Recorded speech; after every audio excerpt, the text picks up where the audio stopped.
Dia adakah tempat yang paling terbaik sekali di mana tu, Puan? Okey. So pertama sekali, Assalamualaikum. Selamat tengah hari. Terima kasih kerana jemput saya sebagai panel hari ini. Lambat sikit pula tu. Alright. Sebenarnya dari Cyberjaya kan? Saya dari Hospital Cyberjaya, hospital baru. Itu memang jam Okey, ada pada soalan tadi, sebenarnya tempat-tempat yang kerap biasa pesakit simpan ubat, selalunya kita dengar lazimnya di peti sejuk, di atas peti sejuk. Ada juga yang simpan di atas meja makan, ada juga yang kat atas dapur, ataupun ada juga yang simpan di bahagian toilet pun ada sebenarnya. Dalam toilet? Ya, di kabinet di toilet ataupun di sinki, tepi. Sebenarnya memang macam-macam tempat yang pesakit simpan. Kerana sebenarnya kepada setiap pesakit itu, di mana tempat yang mereka ingin simpan ubat yang paling mudah untuk mereka capai. Betul. Dan senang lagi nak ingat nak makan ubat kan, ada mis ubat macam tu lah. Tapi kita kena ingatlah, sebenarnya yang paling penting untuk simpan ubat ni, kita kena di tempat yang kering sebenarnya, yang paling sesuai sekali. Kering, jauh daripada capaian kanak-kanak. Kalau kita untuk ada anak-anak kecil, ya betul. Kalau mereka nampak ubat macam gula-gula di ruang makan, dan akan jadi berbahaya lah. Selain itu, jauh daripada sumber haba panas, sebab kalau ubat dalam keadaan yang panas dan tak sesuai, dia akan rosak. Satu, sumber cahaya matahari yang terlampau, orang kata direct, dan juga temperature yang tinggi, maksudnya panas. Okey, biasanya kalau kita lihat macam tadi telah pun Puan kongsikan kan, ada yang letak atas peti ais kan, panas betul. Kan. Betul. Itu makna tempat yang memang tak sesuai lah kan. Ya, betul. Okey, nanti kalau contohlah kalau mereka makan dan sebagainya, apa efek pada ubat itu sendiri? Sebenarnya walaupun nampak perkara itu macam senang, simple, tapi sebenarnya penyimpanan ubat ini sangat penting. Kerana apa? Kerana kalau ubat tu kita simpan dengan cara yang tidak betul, mungkin keberkesanannya akan kurang, keselamatannya akan kurang, dan sebenarnya pesakit makan, contohnya pesakit kronik macam darah tinggi, kencing manis, mereka akan makan ubat tu hari-hari. Ada yang sehingga sampai bila-bila kena makan ubat tu. Ada juga yang kronik, mungkin ada tempoh waktulah yang doktor telah tetapkan. Cuma kalau anda makan ubat yang anda tidak tahu keberkesanannya, dan anda tak dapat kesan yang anda dan doktor mahukan lah. Jadi simptom dari efek dia lah. Kita tak tahu keberkesanannya, jadi mungkin tak berkesan. Dan sebagai contohnya, kalau saya bagi contoh lebih senang nak ingat, kalau pesakit yang ada lelah, kena serangan asma, kena serangan asma, tetapi kalau pesakit asma tu, dia kena ambil, orang kata inhaler lah, untuk melegakan serangan tu, untuk bagi mudah bernafas. Sekiranya ubat inhaler tu tidak diletakkan di tempat yang elok, jadi kita tak tahu keberkesanan ubat tu, jadi semasa kecemasan tengah kena asthma attack lah orang panggil dia, tiba-tiba pakai, dia tak berkesan. Jadi ini boleh membawa bahayalah kepada pesakit. Okey, baik. So maknanya selepas anda mendengarkan apa yang telah kami bincangkan pada petang ini, anda jadi cakna lah dengan perkara-perkara sebegini.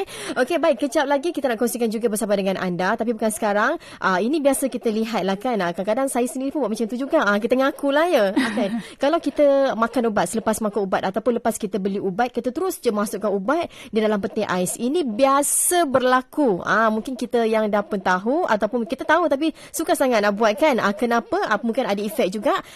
Mungkin ada di antara kita yang nak tahu kan, betul ke apa yang telah pun kami lakukan ini. Mungkin yang kalau kita sedia cakna lah kan. Mungkin kalau di tempat peti ais ni, mungkin antibiotik memang disarankan oleh doktor. Selepas kita buka, kita bancuh, kita memang kena letakkan dalam peti ais. Itu pun selama 7 hari je kita boleh makan. Selepas tu kalau tak habis, kita kena buang kan.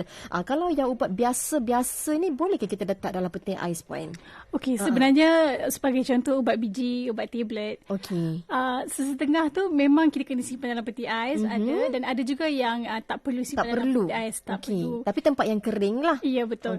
Sebenarnya yang paling penting, pesakit terutama masyarakat kena, orang kata, lebih cakna tentang setiap ubat dia akan datang dengan label ubat, dan juga kadang-kadang kita ada leaflet yang mana di situ akan tulislah di mana tempat yang paling baik untuk menyimpan ubat. Sebagai contoh, jika ada tulis 2 hingga 8 degree Celsius, iaitu di peti ais. Jadi bolehlah simpan di peti ais. Tapi kalau di peti ais tu pun jangan sebarangan. Contohnya freezer tak boleh. Keras betul. Ya, betul. Di pintu peti ais pun sebenarnya tidak digalakkan lah. Tempat yang terbaik untuk simpan ialah di bahagian tengah-tengah peti ais, dan perlu letakkan di dalam bekas bertutup lah. Jadi di situ, maknanya dalam Tupperware macam tu lah. Ya, di Tupperware dan di tengah-tengah peti ais.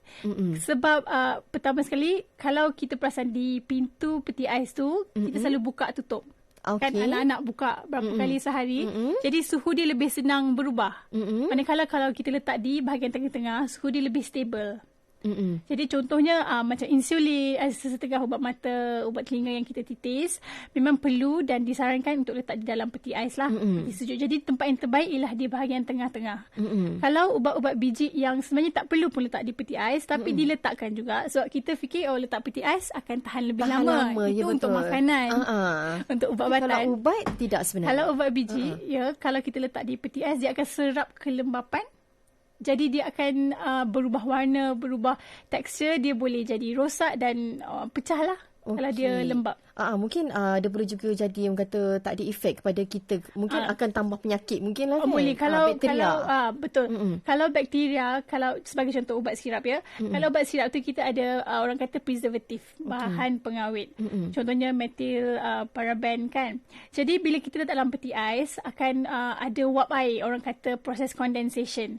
Jadi wap air dalam botol tu oleh sebab kita letak dalam peti ais, dia akan wap air tu tak ada preservatif sebab kita baru letak ya. Jadi wap air tu boleh jadi tempat untuk bakteria, kulat, virus untuk membiak. Jadi kita tak perasan, kita tak nampak dengan mata kasar. Jadi rupa-rupanya mana tahu kita simpan beberapa lama, kita makan ubat yang actually contaminated. Daripada ubat yang sterile jadi lebih bahaya lah. Jadi kita tak pastilah. Dan sekiranya juga kan, kalau ubat yang contoh macam tadi telah Puan kongsikan, ubat air lah selepas dibuka dan juga disimpan dalam peti ais kan, berapa lama yang kita boleh pakai menggunakan lagi ubat itu? Kalau tak habis? Selalunya macam yang tadi ada mention, sebenarnya kalau macam antibiotik, selalunya kita yang paling tepat sekali kita kena refer pada leaflet lah. Ada sirap antibiotik yang kita perlu bancur, lepas bancur seminggu, 7 hari. Ada juga yang 10 hari. Jadi dia terpulang kepada penghilang tersebut lah. Jadi contohnya lah, generally secara amnya seminggu. Jadi lepas seminggu memang kena buang lah. Kena buang. Kalau tak habis ke dalam masa seminggu, kena buang. Jadi contohnya kalau perlu makan ubat tu untuk 2 minggu, sebenarnya pesakit perlu dibekalkan dengan 2 botol lah. Seminggu. Jadi seminggu. Kalau tak habis pun boleh buang. Lepas tu kena bancur lagi 1 dan simpan lagi 1 untuk lagi seminggu. Sebagai contoh lah. Ini yang terbaik lah sebenarnya. Yang sebenar-benarnya perlu kita tahulah. Maknanya ramai juga datang kita yang salah.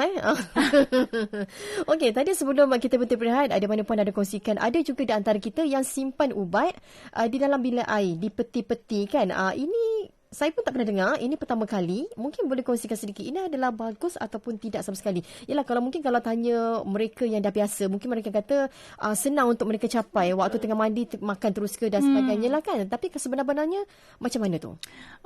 Kebanyakan pesakit simpan di tempat yang mereka paling senang nak capai dan makan. Sebagai contohnya lah, kalau malam-malam sebelum tidur kita gosok gigi, kita simpan ubat kolesterol. Ubat statin tu memang seeloknya makan pada waktu malam. Jadi lepas gosok gigi mungkin senanglah simpan ubat kolesterol di sini, terus makan, terus tidur. Sebenarnya tidak disarankan lah untuk praktis menyimpan ubat di tandas. Sebab pertama sekali seperti yang kita tahu, faktor kebersihan. Sebab bakteria kita tak nampak betul. kan. Tandas merupakan tempat yang kotor. Betul.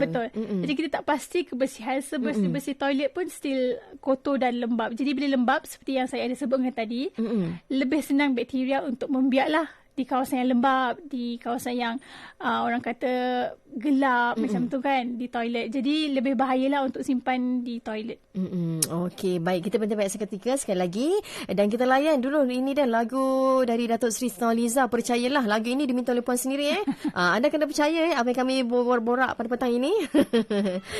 Kongsikan juga bersama dengan anda lah kan, bagi mereka yang suka travel ataupun yang kata selalulah orang kata perjalanan jauh lebih daripada sehari kan, bagaimana caranya untuk kita nak menyimpan ubat dengan selamat dan juga teratur, tak nak kita skip ubat itu sendiri?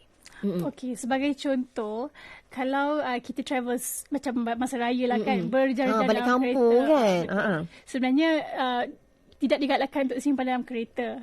Sebab panas panas. Kadang-kadang kita letak dalam beg, kita letak di bahagian boot belakang. Sebenarnya lepas tu kita pergi makan atau pergi sembahyang di tol RNR sebagainya. Sebenarnya tidak digalakkan. Satu, sebab cuaca yang panas. Jadi suhu yang panas boleh mengganggu, orang kata, efekasi ubat tu lah. Boleh rosak lah kiranya. Ubat tu boleh rosak. Tapi kita takkan tahu for sure bagaimana ubat tu akan berkesan dalam badan kita. Mungkin dah berkesan, mungkin tak berkesan lagi. Lagi satu, kalau contohnya pesakit yang travel naik kapal terbang, bagi contoh, sebaik-baiknya pesakit bawa dalam hand luggage lah. ataupun dalam handbag. Lagi satu, perlu bawa di dalam bekas asal lah. Kadang-kadang kita ada pesakit yang kita bawa keluar daripada blister, letak dalam Tupperware, letak dalam medication box. Sebenarnya agak penting untuk bawa bawa ubat di dalam bekas yang asli. Sebab ada label Ada label. Jadi walaupun pesakit tak tahu, kita tahu ubat tu ubat apa. Kalau contohnya di kampung sakit. Jadi kita ada record. Perlu bawa ubat. Jadi kita tahu apa ubat yang pesakit dah makan lah. Kalau pesakit letak di bahagian check-in, kita tidak tahu juga macam mana suhu, macam mana penyimpanan di dalam orang kata perut kapal terbang tu lah. Mungkin akan jadi rosak ubat. Lagi satu, kalau flight yang berjam-jam, mungkin pesakit tertinggal dos malam atau dos siang sebab beberapa jam di dalam kapal terbang. Jadi sebaik-baiknya untuk letak di handbag lah, bawa dalam handbag ataupun luggage yang kita bawa ke atas lah. So, kita boleh jaga ubat. Jadi kita tak miss makan ubat. Permudahkan Okey, baik. Kejap je masa berlalu. Kita dah pun sampai di penghujung siaran. Kejap kan? Kan? Sedikitlah mungkin kita boleh rumuskan kan, dan juga nasihat kepada mereka yang sedang dengarkan Selangor FM ini mengenai tajuk kita pada petang ini, di manakah nak simpan ubat. Silakan. Okey. So sebenarnya antara tips-tips penyimpanan ubat yang mungkin tak ramai yang tahu. Jadi pertama sekali, perlu simpan di bekas yang tertutup dan simpan di tempat yang tak mudah dicapai dan orang kata budak-budak boleh ambil lah. Sebab boleh berbahaya kepada budak-budak, pada kanak-kanak. Dan juga suhu tempat penyimpanan tu sangat penting. Dia tak boleh ekstrim lah, orang kata terlampau sejuk, terlampau panas. Kalau terlampau sejuk, dia akan beku. Kalau terlampau panas, dia akan cair. Dia akan pecahlah ubat. Jadi kita tak tahu keberkesanan dan keselamatan ubat tersebut. Selain itu, sebaik-baiknya macam saya ada sebut tadi, perlu simpan di dalam bungkusan asal beserta label ubat. Jadi mudahlah untuk sesiapa akan tahu apa ubat yang pesakit makan. Selain itu, kena selalu pastikan kita check from time to time, setiap 1 bulan atau 2 bulan kita kena check ubat-ubat yang kita simpan tu expiry date dia bila. Macam kita check roti, expired kita kena buang.